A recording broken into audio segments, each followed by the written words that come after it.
Everyone. Last લેક્ચરની અંદર આપણે ગુરુત્વાકર્ષી બળ અને એમના પર આધારિત ગુરુત્વ પ્રવેગની થિયરીઓ અને એના પર આધારિત દાખલાઓની ચર્ચાઓ કરેલી.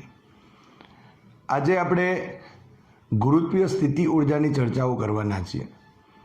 પણ ગુરુત્વીય સ્થિતિ ઉર્જાની ચર્ચા કરતાં પહેલાં સૌપ્રથમ આપણે થોડીક ફંડામેન્ટલ જે વાતો છે જે તમે ચેપ્ટર નંબર 5 અને 6ની અંદર ભણી ગયા છો એની આપણે આજે ચર્ચાઓ કરવી પડશે. એટલે એ જે ચર્ચાઓ જે છે એ ચર્ચાઓને આધારે આપણે પછી જે ગુરુત્વીય સ્થિતિ ઉર્જા છે એના વિશે ચર્ચાઓ કરીશું. તો સૌપ્રથમ આપણે જોયું કે આ ચેપ્ટરની અંદર આપણે ન્યૂટનના ગુરુત્વાકર્ષણનો સાર્વત્રિક નિયમ હતો અને એ જો નિયમ મુજબ જો આપણે વાતો કરીએ તો અહીં ગુરુત્વાકર્ષી જે બળ લાગે છે એ ગુરુત્વાકર્ષી બળ એ બે પદાર્થો જે છે એ બંનેના દળના ગુણાકારના સમપ્રમાણમાં છે અને તેમની વચ્ચેના અંતરના વર્ગના વ્યસ્ત પ્રમાણમાં હોય. તો સૌપ્રથમ તો આપણે સ્થિતિ ઉર્જાની ચર્ચા કરીએ તે પહેલાં કાર્યની થોડી વાતો કરવી પડશે. કારણ કે જે કોઈ બી એ ગતિ ઉર્જાની ચર્ચા હોય કે સ્થિતિ ઉર્જાની ચર્ચા હોય સૌપ્રથમ આપણે કાર્યની વાતો કરવી પડશે. અહીંયા ધારો કે આપણે જે ચર્ચાઓ કરેલી છે તે મુજબ જો જોઈએ તો ન્યૂટનનો ગુરુત્વાકર્ષણનો સાર્વત્રિક નિયમ.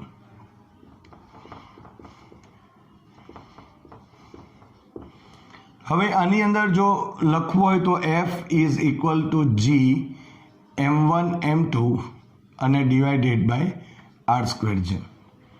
એટલે અહીંયા જે વાત આપણે કરીએ છીએ તે બે પદાર્થના દળો છે એમના ગુણાકારના સમપ્રમાણમાં અને એમની વચ્ચેના અંતરના વર્ગના વ્યસ્ત પ્રમાણમાં હોય. અને જો એમાંનું એક દળ જો પૃથ્વીનું દળ હોય તો આપણે અહીં F=G me m divided by r² પણ લખી શકીએ. એટલે આ જે કેસ છે તે સ્પેશિયલ કેસ થશે કે પૃથ્વીના કેન્દ્રથી સ્મોલ r અંતરે રહેલા m દળના પદાર્થ ઉપર લાગતું જે ગુરુત્વાકર્ષી બળ છે તે આપણે આટલું હોઈ શકે. બીજી એક વાત, જો અહીંયા આપણે અહીંયા RE લખી દઈશું તો અહીંયા F=અહીંયા G me m divided by અહીંયા RE² થશે. પણ G me બાય RE² આપણે સ્મોલ g લખીએ છીએ જે પૃથ્વીના ગુરુત્વાકર્ષી બળને લીધે પદાર્થમાં ઉદ્ભવતો જે પ્રવેગ છે એને આપણે ગુરુત્વ પ્રવેગ કહીએ અને એટલા માટે અહીંયા લખી શકાય કે માટે F=mg જેટલું થાય.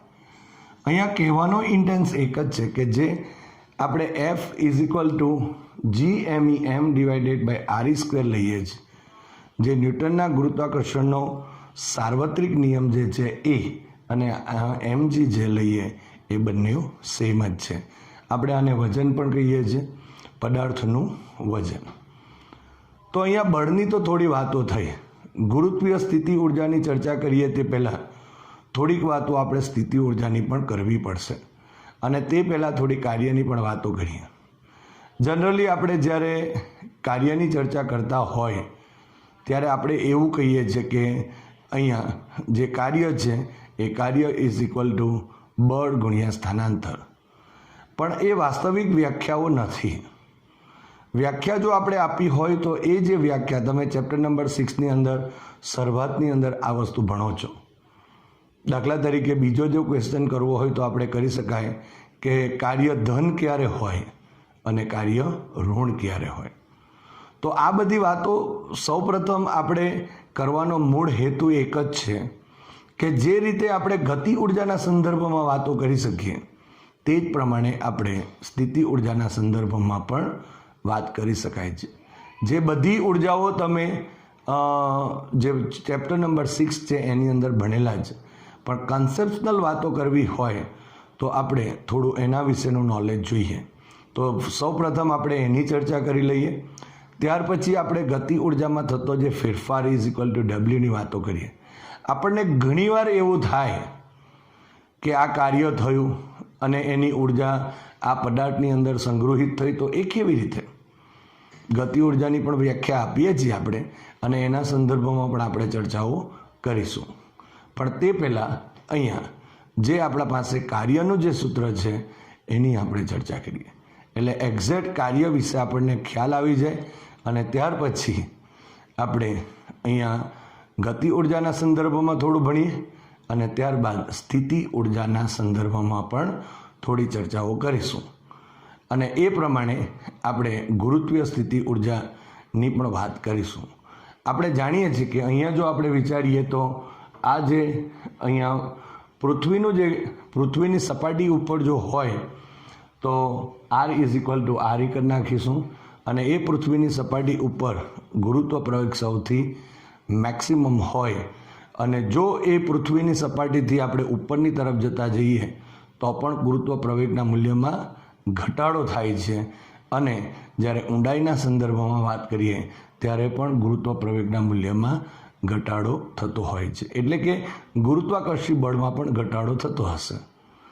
તો અહીંયા એ જ રીતે જો એક બીજી પણ વાતો અહીંયા નોંધી શકાય કે એફ ઇઝ પ્રપોઝનલ ટુ અહીંયા આર સ્ક્વેર છે. M1 અને M2 દળ છે, પણ F is પ્રપોઝનલ two 1/r square. એનો મતલબ કે અંતરના આ જે ફંડામેન્ટલ વાતો છે ને, એ ફંડામેન્ટલ વાતો તમને વ્યવસ્થિત આવડવી જોઈએ. અહીંયા જો આરની કિંમત આપણે કીધી, કોઈ વખત આરી પણ હોઈ શકે, પણ આ આરની કિંમત જો ઘણી જ મોટી હોય તો, અને જો ઘણી જ મોટીનો મતલબ શું થયો કે જો આર ઇઝ ઇન્ફાઇનિટી ઇક્વલ ટુ ઇન્ફાઇનિટી થઈ જશે. તો આર ઇઝ ઇક્વલ ટુ જો ઇન્ફાઇનિટી થઈ જાય તો એનો અર્થ શું થયો કે અહીંયા જો પૃથ્વીની જે સપાટીની વાત કરીએ, અથવા તો અહીંયા આ કિસ્સાની અંદર પણ ગુરુત્વાકર્ષી બળની વાતો કરીએ તો એ 0 થઈ જશે.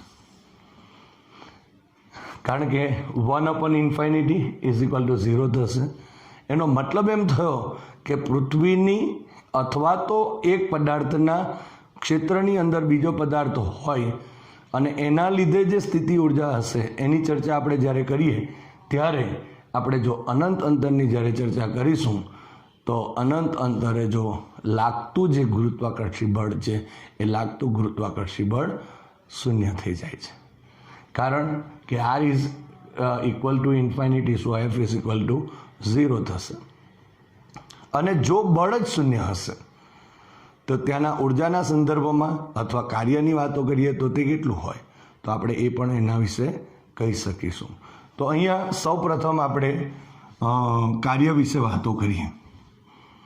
તો આપણે જનરલી જ્યારે કાર્યની ચર્ચા કરીએ ત્યારે કાર્ય W is equal two F dot D થાય છે. સો W ઇઝ ઇક્વલ ટુ આપણે FD cos થીટા થશે. હવે આ જે આપણા પાસે જે મૂળ ઇક્વેશન જે છે એ આ સૂત્રનો ઉપયોગ કરીને આપણે કાર્ય કેટલું થયું એ શોધી શકીએ છીએ.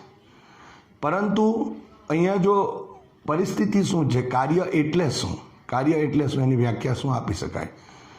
તો જનરલી મેં તમને કીધું તે પ્રમાણે કાર્ય એટલે બળ ગુણ્યા સ્થાનાંતર કહીએ તો એનો એક ખાસ કિસ્સો છે. કાર્યની ખરેખરી વ્યાખ્યા શું છે એના વિશે આપણે સમજીએ પહેલાં. તો જો અહીંયા ધારો કે આપણે એમ કહીએ કે આ એક અહીંયા બ્લોક છે, અને આ જે બ્લોક છે એના ઉપર આ દિશામાં એક બળ લાગે છે, અને એનું સ્થાનાંતર પણ આ જ દિશામાં કરાવવાનું છે. એટલે ડીની દિશા પણ આ જ છે. એટલે જો વિચારી શકાય કે ડીની દિશા અને એફની દિશા જો એક જ હોય તો અહીંયા થીટા ઇઝ ઇક્વલ ટુ કેટલા થશે? 0 થશે.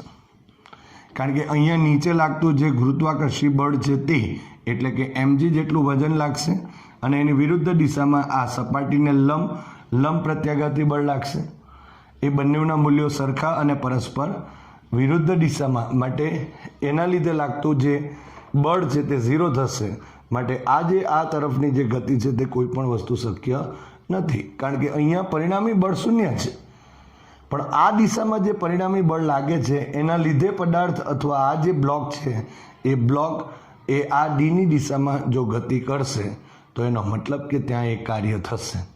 અને આ સૂત્ર મુજબ જો આપણે કહીએ તો W is equal to f D cos theta, અને જો એફ ડી લખીએ તો એફ ડી કોસ 0 થશે, અને કોસ 0 ઇઝ ઇક્વલ ટુ 1 લખીએ તો W is equal to f into D થશે. તો આ જે આપણા પાસે મળે છે તે સ્પેશિયલ કેસ છે કે જેમાં બળ ગુણ્યા સ્થાનાંતર જ આવે છે. તો અહીંયા વ્યાખ્યા આપી શકીએ કે કાર્ય એટલે બળ ગુણ્યા સ્થાનાંતર, પણ ક્યારે? કે જ્યારે સ્થાનાંતર જે દિશામાં થતું હોય તે દિશામાં જો બળ લગાડેલું હોય તો એવા કિસ્સાની અંદર આપણે બળ ગુણ્યા શું લખી શકીએ છીએ? સ્થાનાંતર.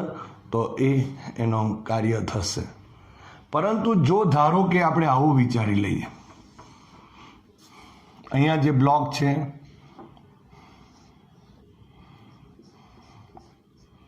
આ જે બ્લોક છે એ બ્લોક ઉપર ધારો કે આ બધી જ વાતો તમે ભણી ચૂકેલા છે, પણ આજે સમરીનો મૂળ હેતુ એક જ છે કે આ બધી જ વસ્તુ જે છે એ તમારે કરવાની છે. જો ફરી એકવાર કહું કે જ્યાં સુધી તમારું ફંડામેન્ટલ ક્લિયર નહીં હોય ત્યાં સુધી આપણે જે થિયરીઓ અત્યારે ચલાવવા જઈ રહ્યા છે બરાબર, એની અંદર કેવી રીતે આવશે આન્સર એ મેળવી શકાતું નથી.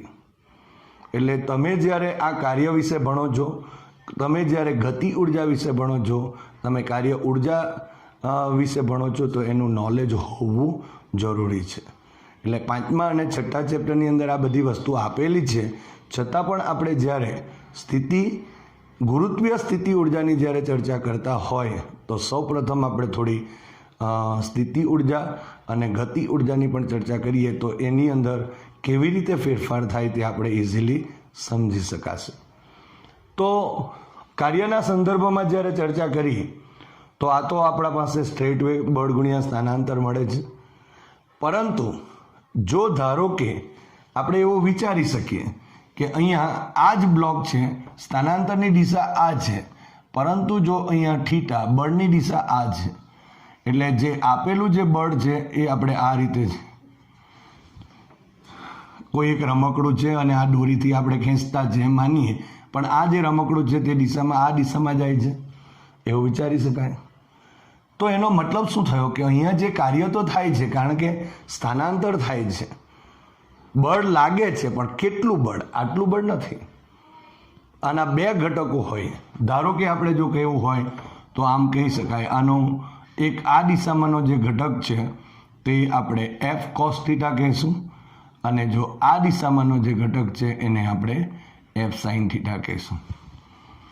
તમે જોઈ શકો છો એક સદિશના માથા ઉપર બીજો સદિશ, પહેલાનું પૂછ અને છેલ્લાનું શીર્ષ થશે. હવે આ જે આપણા પાસે એફ સાઇન થીટા છે તે અહીંયા ના કહેવાય, એ અહીંયા કહેવાશે. એટલે સબાચરની રીતે વિચારીએ તો અહીંયા એફ સાઇન થીટા કહેવાશે. બીજી એક વસ્તુ આપણે જો અહીંયા જોઈ શકાય છે, અહીંયા પણ આપણે સબાચરનો ઉપયોગ કરી શકાય કે અહીંયા 2 બળો લાગે છે, એફના 2 બળો છે. એક તો એફ કોસ થીટા છે અને બીજું એફ સાઇન થીટા છે. પણ આ જે સ્થાનાંતર આ દિશામાં જે સ્થાનાંતર થાય છે એ દિશામાં સ્થાનાંતર થવા માટે આ બળનો માત્ર એક જ ઘટક જવાબદાર છે, અને તે કયો ઘટક? આ એફ કોસ થીટા ઘટક જવાબદાર કહેવાય. અને એટલા માટે જો કાર્યની વ્યાખ્યા, કારણ કે અહીંયા એફ સાઇન થીટા છે, ધારો કે બીજા કોઈ બળો છે એને આપણે અવગણેલા હોય પણ અહીંયા વજન બળ તો હશે, આપણે આવું વિચારી શકીએ. તો આ એક વેઇટ છે અને એની વિરુદ્ધ દિશામાં આ બળ લાગે છે, એફ સાઇન થીટા આપણને મળે છે.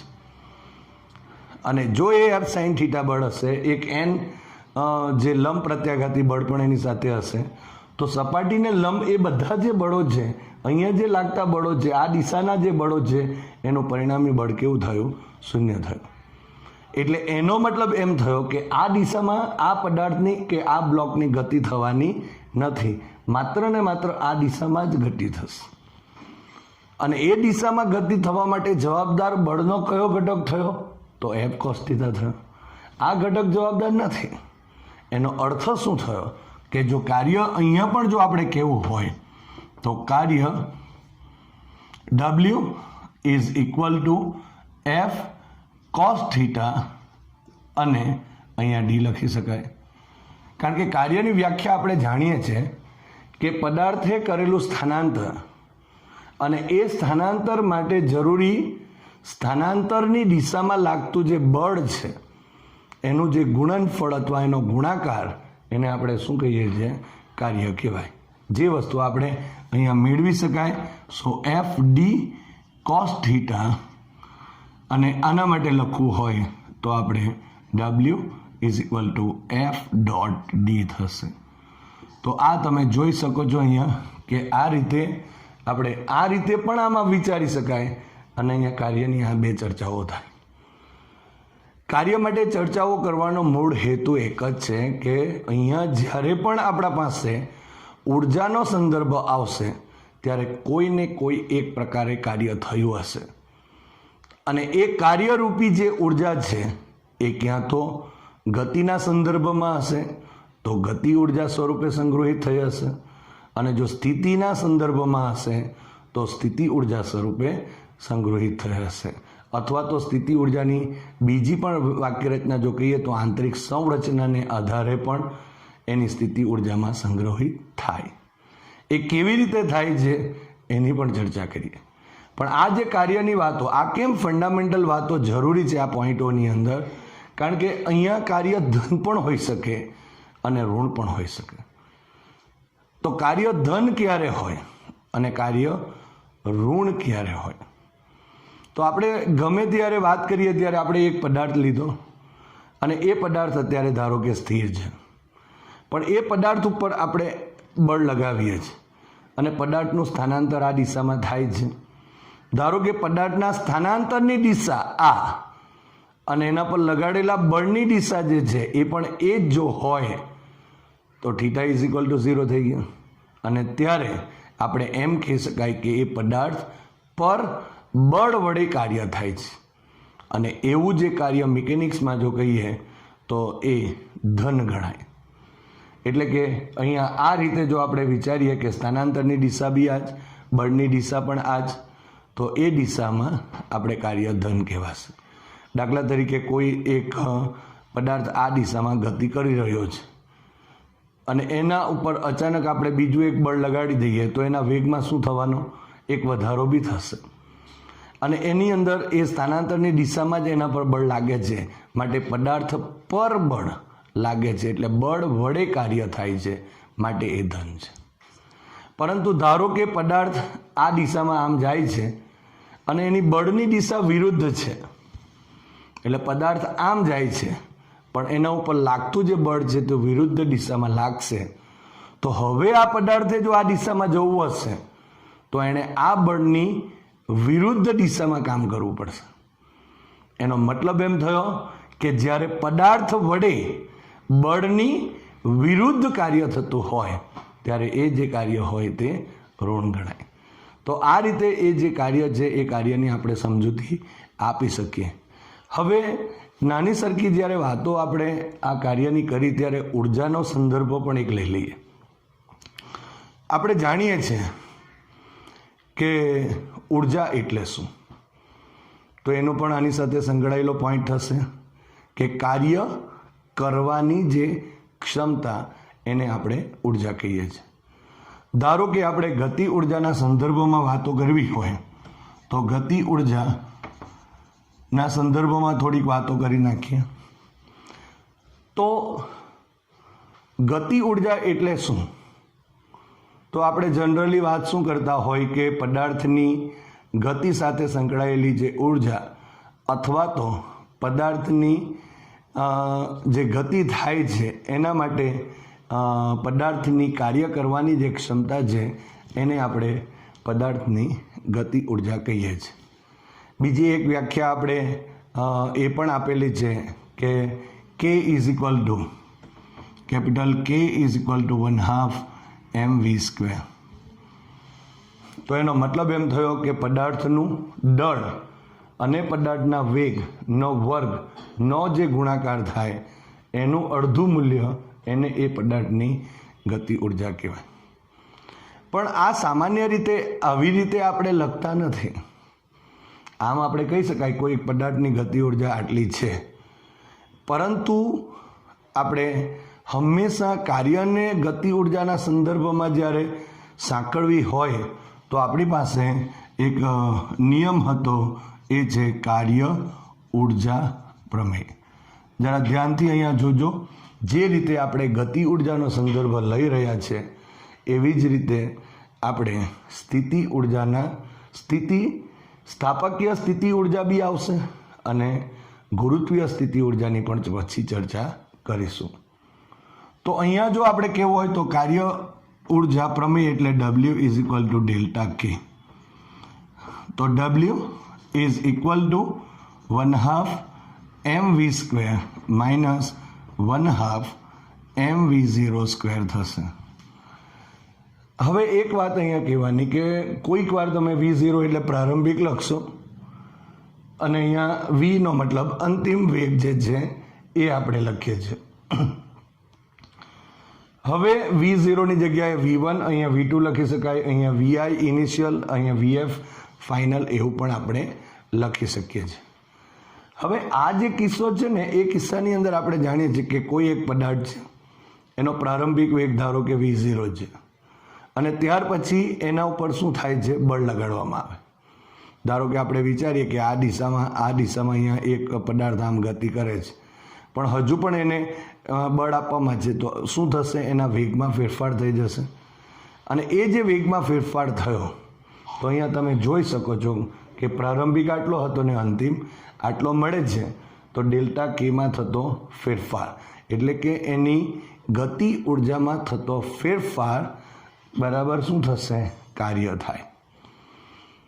તો એનો મતલબ એમ થયો કે પદાર્થ ઉપર જે બળ લાગે છે એ બળના લીધે જે ગતિ ઉર્જામાં ફેરફાર થાય છે એ ફેરફાર બીજું કંઈ નથી પણ થયેલું જે કાર્ય છે એના જેટલું થશે. એટલે એનો મતલબ એમ થયો કે ધારો કે આ એક સ્થિતિ છે જેને આપણે ધારો કે 0 સ્થિતિ છે, અત્યારે પદાર્થ સ્થિર છે. આ જે પદાર્થ છે એ પદાર્થ અહીંયા ધારો કે સ્થિર છે.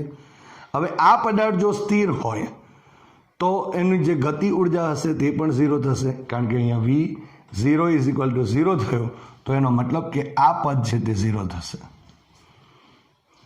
હવે શું થવાનું કે અહીંયા આ પદાર્થ જે છે એના ઉપર આપણે બળ લગાડીશું. તો જેવું આપણે બળ લગાડીશું એટલે આ પદાર્થની એક ગતિ થવાની આ રીતે.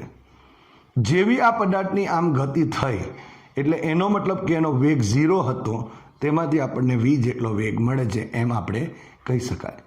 એનો મતલબ કે બળ લગાડવાથી આટલેથી આટલું સ્થાનાંતર થયું, એનો મતલબ કે ત્યાં કાર્ય થયું.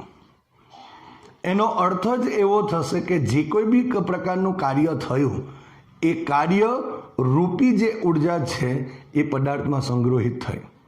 કારણ કે કોઈ બી પદાર્થ એમને એમ તો પોતાની રીતે તો એ ગતિ કરી શકવાનો નથી. એનો મતલબ શું થયો કે અહીંયા જે કોઈ બી સ્થિતિ હતી એ 0 સ્થિતિમાંથી જ્યારે ગતિમાન થાય છે ત્યારની વાત છે, તો આ 0 થઈ જશે. તો આપણી પાસે થયેલું કાર્ય કેટલું મળી જશે, તો W is equal two 1/2 mv² જેટલું થશે. જે અહીંયા ગતિ ઉર્જામાં થતા ફેરફાર જેટલું જ છે, પરંતુ શરૂઆતનો જે વેગ હતો એ 0 હતો અને એના લીધે અહીંયા આપણને જે અંતિમ જે આપણી પાસે ગતિ ઉર્જા હોય એ જ પદાર્થની આપણે ગતિ ઉર્જા લઈએ છીએ. તો એનો મતલબ એમ થયો કે આ રીતે આપણે, અને હા અહીંયા જો ધારો કે v1 અથવા તો v0 હોય અને પછી v બનશે તો એ ગતિ ઉર્જામાં થતા ફેરફાર જેટલો થશે. પણ તમે અહીંયા W is equal two 1/2 mv² જે લખ્યું છે એની જગ્યાએ તમે અહીંયા k is equal two 1/2 mv² લખી શકો. એટલા માટે લખી શકો કે એ પદાર્થની અંદર ગતિને લીધે એક ઉર્જા મળી અને એ ઉર્જાના ભોગે એ શું કરે છે, કાર્ય કરે છે. એટલે આપણે એમ કહી શકાય કે અહીંયા પ્રારંભિક ગતિ ઉર્જાથી અંતિમ ગતિ ઉર્જા તરફ જ્યારે એ જાય છે, આ ગતિ ઉર્જા મળે છે, થાય છે, ત્યારે જે કાર્ય થયું એ કાર્યરૂપી ઉર્જા એ એના ગતિ ઉર્જામાં થતા ફેરફાર બરાબર થાય. તો અહીંયા જે રીતે આપણે ગતિ ઉર્જામાં થતા ફેરફાર બરાબર જો કાર્યની ચર્ચા કરી શકાય તો સ્થિતિ ઉર્જાના સંદર્ભમાં પણ કરી શકાય. તો એના માટે પણ એક ઉદાહરણ લઈ લઈએ. તમે અત્યારે સ્પ્રિંગનો એક કિસ્સો બી જોયો છે ચેપ્ટર નંબર 6ની અંદર, કે ધારો કે એક સ્પ્રિંગ છે અને આ જે સ્પ્રિંગ છે એ અહીંયા એની નોર્મલ સ્થિતિમાં છે. નોર્મલ સ્થિતિમાં એટલે કે એમાં કોઈ પણ પ્રકારનું ખેંચાણ નથી કે એની અંદર કોઈ પણ પ્રકારનું દબાણ નથી. પણ જો ધારો કે એટલે કે x બરાબર 0 સ્થિતિ પર છે. હવે આ જે સ્થિતિમાં x બરાબર 0 સ્થિતિ પર જે સ્પ્રિંગની સ્થિતિ હતી આ રીતે, હવે આ સ્થિતિમાંથી એને આપણે આમ ખેંચીને x જેટલું સ્થાનાંતર કરાવીએ તો આ સ્થિતિસ્થાપક સ્પ્રિંગ છે. એનો મતલબ કે જેવું બાહ્ય બળ લગાડીશું એટલે x જેટલું એનું સ્થાનાંતર તો થયું, પણ આ બાહ્ય બળની અસર હેઠળ એ સ્થાનાંતરના લીધે એ કાર્ય કરશે, અહીંથી અહીંયા જશે આ બળની અસર હેઠળ, અને આ બાહ્ય બળની અસર હેઠળ જ્યારે એ x જેટલું સ્થાનાંતર કરે છે, જે કાર્ય થયું એ કાર્ય એ જે સ્પ્રિંગ છે એની અંદર એક સ્થિતિ સ્થાપકીય સ્થિતિ ઉર્જા સ્વરૂપે સંગ્રહિત થાય. તો જ ફરી પાછું આ જો બળ આપણે બાહ્ય બળ છોડી દઈએ અહીંયા, તો એ પાછું ફરીથી પોતાની કઈ સ્થિતિમાં આવશે? મૂળ સ્થિતિમાં. પણ મૂળ સ્થિતિમાં આવવા માટે એને ઉર્જા તો જોઈશે. અહીંથી અહીંયા લઈ જવા માટે એક ઉર્જા મળી, કાર્યરૂપી જે ઉર્જા છે તેનો સંગ્રહ થયો, પણ જેવું છોડી દઈશું તો એ ફરી પાછું પોતાની કઈ સ્થિતિમાં આવશે? મૂળ સ્થિતિમાં આવશે, અને ત્યારે એક પુનઃસ્થાપક બળ ઉત્પન્ન થાય. એમને એમ તો કોઈ પણ પદાર્થ ગતિ ના કરે એના ઉપર કોઈને કોઈ એક પરિણામી બળ લાગતું હોવું જોઈએ. જ્યારે આમ લઈ ગયા ત્યારે બાહ્ય બળ લાગતું હતું, પણ જ્યારે આપણે એને મુક્ત કરીશું ત્યારે એમાં ઉદ્ભવતું જે પુનઃસ્થાપક બળ છે એ ફરી પાછું એને આ તરફ લઈ જશે અને આમ એની મૂળ સ્થિતિમાં આવી જશે. એ જ રીતે જો ધારો કે એ જે સ્પ્રિંગ છે એને આપણે આમ દબાવીએ તો બાહ્ય બળ આ દિશામાં હશે, પરંતુ એની વિરુદ્ધ દિશામાં એક પુનઃસ્થાપક બળ ઉત્પન્ન થશે. પણ જ્યારે તમે આટલે x જેટલું અંતરે એને સ્થાનાંતર આપો છો ત્યારે જે કાર્ય થયું એ કાર્યરૂપી જે ઉર્જા છે એ સ્પ્રિંગમાં એક સ્થિતિસ્થાપક કે સ્થિતિ ઉર્જા સ્વરૂપે સંગ્રહિત થતી હોય, અને એના ભોગે ફરી પાછું એ પોતાની મૂળ સ્થિતિ પ્રાપ્ત કરે, અને ત્યાં પણ એક બળ લાગે છે જે બાહ્ય બળ જેટલું જ હોય પણ એની વિરુદ્ધ દિશામાં હશે. તો આમ જો જોવા જઈએ તો x બરાબર 0 સ્થિતિ ઉપર આપણે લેતા કે સ્થિતિ ઉર્જા કેટલી થઈ જશે? 0 થઈ જશે. માટે અહીંયા જો આપણે ત્યાંય આપણે વાત કરવી હોય તો એમ કહી શકાય w is equal two 1/2 kx² આપણે લખીએ છીએ, કારણ કે x બરાબર 0 પાસે તો જે સ્થિતિ ઉર્જા છે તે 0. માટે આ જે ઉર્જા છે એ કાર્યરૂપી ઉર્જા એ u is equal two 1/2 kx² લખી દઈશું, જેને આપણે સ્પ્રિંગમાં સંગ્રહિત સ્થિતિ ઉર્જા આપણે કહીએ છીએ. તો આ રીતે સ્થિતિ ઉર્જાનો જો આપણે પોઈન્ટની ચર્ચા કરીએ તો સ્થિતિ ઉર્જા એટલે બીજું કંઈ નથી, પદાર્થની સ્થિતિ અને એની આંતરિક જે સંરચના છે એને આધારે એની કાર્ય કરવાની જે ક્ષમતા એને આપણે એની સ્થિતિ ઉર્જા કહીશું. આ જે સ્થિતિસ્થાપકીય સ્થિતિ ઉર્જા છે એની અંદર એનો આંતરિક એક ગુણધર્મ છે સ્થિતિસ્થાપકતાનો ગુણધર્મ, એના લીધે કાર્યરૂપી ઉર્જા સંગ્રહિત થાય, એટલા માટે એને આપણે સ્થિતિસ્થાપકીય સ્થિતિ ઉર્જા કહીએ છીએ. હવે સ્થિતિના સંદર્ભમાં આપણે જ્યારે વાતો કરીએ તો જાણીએ છીએ આપણે કે જો પૃથ્વીની સપાટીની ચર્ચા કરતા હોય તો h ઊંચાઈએ રહેલા કોઈ પદાર્થ માટે જો વિચારીએ તો ત્યાં સ્થિતિ ઉર્જા mgh જેટલી હોય, જેને આપણે ગુરુત્વીય સ્થિતિ ઉર્જા કહીએ છીએ. તો આ જે ગુરુત્વીય સ્થિતિ ઉર્જા છે એની વ્યાખ્યા અને એના પર આધારિત જે પૃથ્વીનું ઉદાહરણ લઈ, કારણ કે પૃથ્વીની જે સપાટી છે એની નજીકના વિસ્તારમાં જે લાગતું બળ હશે એ બળ લગભગ સમાન હશે. તો એવા કિસ્સાની અંદર ગુરુત્વીય સ્થિતિ ઉર્જા કેટલી? અને જો કેન્દ્રથી દૂરના અંતરે જ્યાં આર જેમ વધે છે તેમ ગુરુત્વીય બળ જે છે તે પણ ઘટતું હોય છે, બરાબર, એક સરખું રહેતું નથી. તો એવા સંદર્ભની અંદર અહીંયા ગુરુત્વીય સ્થિતિ ઉર્જા કેટલી હોય એની આપણે ચર્ચા કરીશું.